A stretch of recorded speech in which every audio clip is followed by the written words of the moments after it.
नमस्कार, मेहर गौतम ऑफिशियल आपका स्वागत है। और आज बात बिहार सरकार के उस मंत्री की जिनके खिलाफ आपने बहुत कुछ जून से पहले नहीं सुना होगा, जो नीतीश कुमार के बेहद करीबी हैं, जो अनंत सिंह के बेहद करीबी हैं और विपक्ष भी उन पर आमतौर पर सवाल उठता नहीं दिखा है पिछले कई सालों में। लेकिन प्रशांत किशोर हैं कि हमला करना बंद ही नहीं कर रहे। उनका नाम है अशोक चौधरी। अशोक चौधरी बिहार सरकार के सबसे कद्दावर मंत्री हैं और माना जाता है कि नीतीश कुमार के फैसलों में अशोक चौधरी की भी बड़ी भूमिका रहती है। लेकिन अब अशोक चौधरी सवालों में हैं क्योंकि उन पर प्रशांत किशोर ने कई गंभीर आरोप लगाए हैं और आरोपों का यह सिलसिला जून से शुरू हुआ है। अब अशोक चौधरी ने प्रशांत किशोर को 100 करोड़ की मानहानि का नोटिस भेजा है। अशोक चौधरी ने कहा है कि प्रशांत किशोर कोर्ट में बताएं कि उन्होंने जो आरोप लगाए हैं वो सही है या नहीं। अशोक चौधरी का कहना है कि या तो प्रशांत किशोर माफी मांगे, नहीं तो आरोपों को साबित करें। अशोक चौधरी का कहना है कि मामला कोर्ट पहुंच चुका है और कोर्ट में ही हलफनामा देकर के दोनों तरफ से बातें कही जाएगी। अशोक चौधरी का कहना है प्रशांत किशोर लगातार उनके परिवार को, उनके जो समधन है उनको और उनकी बेटी को टारगेट करने की कोशिश कर रहे हैं। अशोक चौधरी का यह भी कहना है कि जो तमाम आरोप लगे हैं वो सब के सब बेबुनियाद हैं और उनकी जो भी संपत्ति है उसकी तमाम सारी जानकारियां जो है वो आईटीआर में हर साल फाइल करते हैं। उनकी बेटी भी इनकम टैक्स रिटर्न भरती है, उसमें भी तमाम जानकारियां हैं। दरअसल हुआ क्या है, इधर उसे समझते हैं। हुआ ये है कि प्रशांत किशोर अशोक चौधरी पर जून से हमलावर हैं, जैसे आपको हमने बताया। अभी जो नया आरोप है वो पहले बता देते हैं, फिर जून का आरोप पे आएंगे। प्रशांत किशोर ने एक प्रेस कॉन्फ्रेंस की, 5 नेताओं के ऊपर उन्होंने आरोप लगाए, जिसमें बीजेपी के नेता भी हैं और जेडीयू के भी। जेडीयू से जो नेता उसमें शामिल रहे उनका नाम है अशोक चौधरी।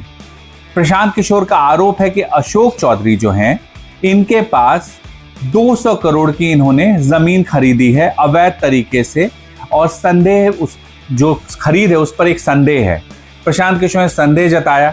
उन्होंने कहा अशोक चौधरी बताएं कि आरोप सही है या नहीं। 2 वर्ष में 200 करोड़ रुपया से ज्यादा का संपत्ति, 200 करोड़ रुपए से ज्यादा का संपत्ति अपने पत्नी, अपने बेटी, अपने समधन, उनसे जुड़ा हुआ एक ट्रस्ट, मानव वैभव विकास ट्रस्ट, इसके माध्यम से इन्होंने जमीन खरीदी है करीब 200 करोड़ रुपए का। और सारा डीड, एक एक जिस दिन का ट्रांजैक्शन है वो सारा डीड आपको यहाँ पर, आप चाहे तो उसका फोटोकॉपी ले सकते हैं। इसके बाद अशोक चौधरी पर यह दबाव बढ़ा कि आरोप सही है या नहीं बताएं। लेकिन अशोक चौधरी पर जो हमला है सिर्फ प्रशांत किशोर की तरफ से नहीं है।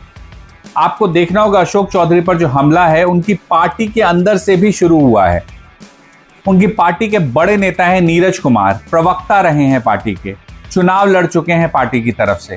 उन्होंने भी ये सवाल उठाया है कि प्रशांत किशोर का जो आरोप है उस पर सफाई दें अशोक चौधरी की, आरोप सही है या गलत है, और गलत है तो तमाम सबूत रखें कि हाँ आरोप गलत है।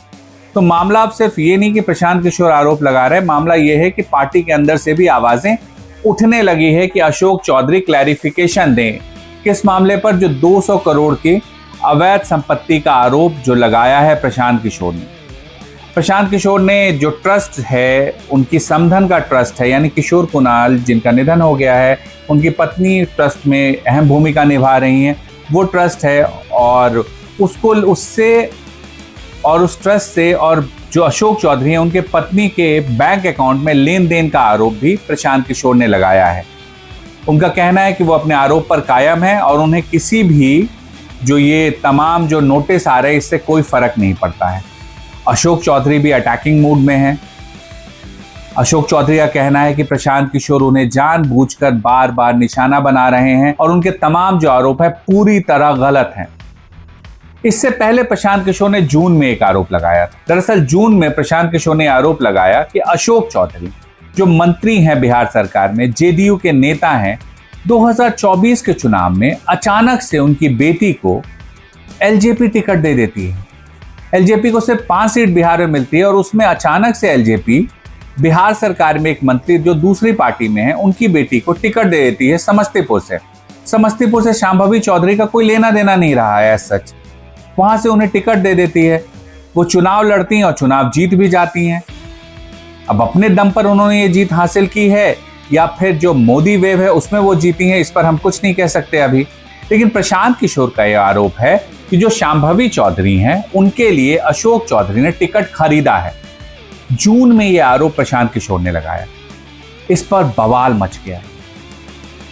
अशोक चौधरी का कहना है कि इस तरह के घटिया आरोप नहीं लगाने चाहिए। शांभवी चौधरी सामने आए, उन्होंने कहा कि उन्हें इस वजह से कोई पैसा नहीं दिया गया है टिकट लेने के लिए और उन्हें टिकट मिला है चूंकि एलजेपी चाहती थी वो चुनाव लड़े, और इस तरह की तमाम तरह की दलील शांभवी चौधरी ने भी सामने रखी है। अभी भी शांभवी चौधरी सामने आई थी और कहा था कि उनके जो ससुर जी हैं उनके पैर के धूल के कण के बराबर भी प्रशांत किशोर नहीं है। तो ये आरोप प्रत्यारोप है, लेकिन ये बड़ा सवाल उठा है कि आखिर ऐसा क्या हुआ कि एलजेपी जिसे सिर्फ 5 सीट मिलती है बिहार में, वो अचानक से बिहार सरकार के एक मंत्री की बेटी जो राजनीति में भी नहीं है उसे टिकट दे देती है, वो चुनाव लड़ने आ जाती है और सांसद बन जाती है। ऐसा क्या हुआ? एलजेपी को ऐसा क्या दिखा शांभवी चौधरी में जो उनकी राजनीतिक मतलब इतने दूर की कैसे दिख गई कि उनको लगा कि इनको टिकट देना चाहिए?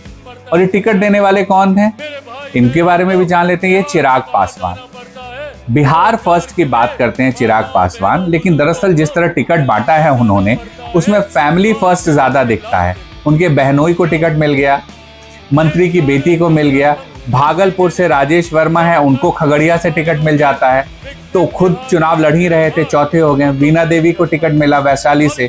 तो 5 के 5 सीट पर जो पार्टी का एक आम कार्यकर्ता है उसमें से कोई नहीं दिखा है टिकट मिलते हुए। वो बिहार फर्स्ट बिहारी फर्स्ट की बात कर रहे हैं क्योंकि उनको बताना चाहिए कि जब 5 सीट उन्हें मिली तो उसमें से पार्टी का एक आम कार्यकर्ता कहाँ है, उसे कौन सा सीट दिया गया लड़ने के लिए, या किसी गरीब परिवार से या दलित परिवार से वो कौन है जिसकी हालत वाकई खराब है। दलित परिवार से टिकट तो मिला है, ये सच है। समस्तीपुर सुरक्षित सीट है और जहां से उनके बहनोई जीते वो भी सुरक्षित सीट है, तो जाहिर सी बात है दलित परिवार से टिकट मिला। लेकिन दलित परिवार में उन्हें टिकट मिला जो जिनकी सामाजिक हैसियत और आर्थिक हैसियत ज्यादा बेहतर है। खैर, कभी चिराग पासवान में फिर से हम बात करेंगे। वापस अशोक चौधरी पे लौटते हैं और प्रशांत किशोर पे। प्रशांत किशोर अपने आरोप पर टिके हुए हैं। उनका कहना है कि उन्हें ये सब नोटिस फोटिस से डर नहीं लगता है। उन्होंने ये भी मजाक उड़ाया एक चैनल से बात करते हुए कि साहब जब अशोक चौधरी से सवाल पूछा गया तो अंग्रेजी में जवाब दे रहे थे ताकि लोगों को समझ ही ना आए कि वो क्या कहना चाहते हैं। तो ये लड़ाई जो है अशोक चौधरी वर्सेस प्रशांत किशोर और तीखी होने जा रही है। और जिस तरह से जेडीयू के अंदर से आवाज उठा है अशोक चौधरी के खिलाफ से, उससे अशोक चौधरी की स्थिति जो है पार्टी के अंदर थोड़ी कमजोर जरूर हुई है। वो नीतीश कुमार के करीबी हैं, तो जाहिर सी बात है अशोक चौधरी पर अगर कोई आरोप लग रहा है तो नीतीश कुमार को भले क्लीन कहा जाता है और वो भले हो सकता है क्लीन हो, उन पर कोई आरोप ना रहा हो भ्रष्टाचार का, ये अपनी जगह पर है। लेकिन अगर उनके किसी करीबी पर यह आरोप लगता है और फिर भी वो सामने आकर के साबित नहीं कर पाते हैं आरोप झूठे हैं, तो तब तक वो सवाल उठता रहेगा सरकार पर भी। और नीतीश सरकार के ही बाकी मंत्री पर भी आरोप लगे। मंगल पांडे भी नीतीश सरकार में ही मंत्री हैं जिन पर आरोप लगाए हैं प्रशांत किशोर ने। सम्राट चौधरी डिप्टी सीएम है जिन पर आरोप लगाया है प्रशांत किशोर ने। संजय जायसवाल जो है सांसद हैं बीजेपी के जिन पर आरोप लगाया है। दिलीप जायसवाल बीजेपी के प्रदेश अध्यक्ष है उन पर आरोप लगाया है। तो प्रशांत किशोर ने आरोप जारी कर दिए हैं। जो आरोप बम है प्रशांत किशोर का, ये जो प्रशांत किशोर अभी कह रहे हैं कि आगे और भी बहुत कुछ सामने आएगा।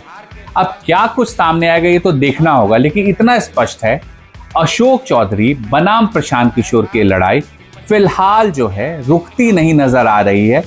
2 नोटिस भेज चुके हैं अशोक चौधरी और प्रशांत किशोर कोर्ट के थ्रू भी लड़ने को तैयार दिख रहे हैं और जनता के बीच भी लगातार आरोप लगा रहे हैं। देखना होगा कि बिहार चुनाव पर और मतदाताओं पर इन आरोपों का या अशोक चौधरी की सफाई का दोनों में से किसका असर ज्यादा होता है।